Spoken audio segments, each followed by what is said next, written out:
নমস্কার, প্রত্যেককে আমার চ্যানেল অল্প অল্প গল্পে স্বাগত। আমি প্রতিদিনের মতো আজও একটি নতুন এপিসোড নিয়ে হাজির হয়েছি। আমার আজকের আলোচনা প্রখ্যাত এবং স্বনামধন্য সাহিত্যিক বিভূতিভূষণ বন্দ্যোপাধ্যায়কে নিয়ে।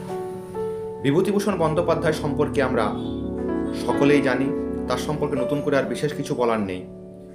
সেই শৈশব থেকে আমরা তার লেখা, প্রবন্ধ, গল্প, উপন্যাস প্রভৃতি পড়ে বড় হয়েছি।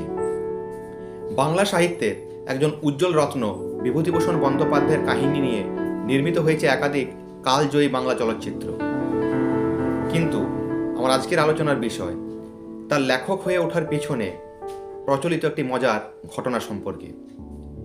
বিভূতিভূষণ বন্দ্যোপাধ্যায় তখন সদ্যমাত্র বিএ পাশ করে চাকরি পেয়েছিলেন হরিনাভির একটি স্কুলে। ক্লাসের ফাঁকে একদিন তিনি স্টাফ রুমে বসে আছেন। একটি অল্প বয়সী ছেলে এসে বলল, চলুন আমরা দুজনে মিলে একটা বই লিখি। ওই ছেলেটির প্রস্তাব শুনে বিভূতিভূষণ ভাবলেন, বই তো দূরের কথা, কোনোদিন গল্প প্রবন্ধ লেখার কথা পর্যন্ত আমার মনে আসেনি।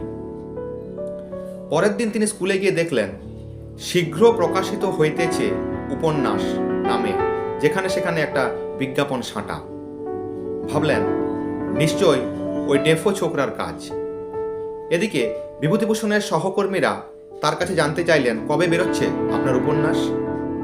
রাগের মাথায় ওই ছোকরার কলার চেপে বিভূতিভূষণ জিজ্ঞেস করলেন, তার সঙ্গে এই রসিকতার মানে কি? কোন প্রতিহিংসায় সে এইসব করল?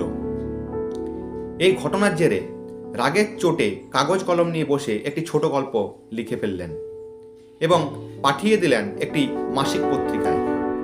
কিছুদিন পর বাড়িতে চিঠি পেলেন, সম্পাদক মশাই লিখেছেন আপনার রচনা মনোনীত হয়েছে এবং শীঘ্রই প্রকাশিত হবে আপনার লেখা। তারপর 1328 বঙ্গাব্দে মাঘ মাসের প্রবাসী পত্রিকায় প্রকাশিত হয় বিভূতিভূষণের প্রথম গল্প উপেক্ষিতা। পরে বিভূতিভূষণ তার বন্ধুকে বলেছিলেন, ছেলেটি বোধ হয় ঈশ্বরের দূত হয়ে সেদিন তার কাছে এসেছিল। ওই বিজ্ঞাপন কাণ্ডটি না ঘটলে তিনি কোনোদিন লেখক হওয়ার স্বপ্ন দেখতেন না। সেই ছোকরার আসল নাম ছিল যতীন্দ্রমোহন রায়। কেমন লাগলো আজকের এপিসোড? আশা করি ভালোই লাগবে। নতুন নতুন এপিসোড পাওয়ার জন্য চ্যানেলটিকে অবশ্যই ফলো করবেন, লাইক করবেন এবং সাবস্ক্রাইব করবেন।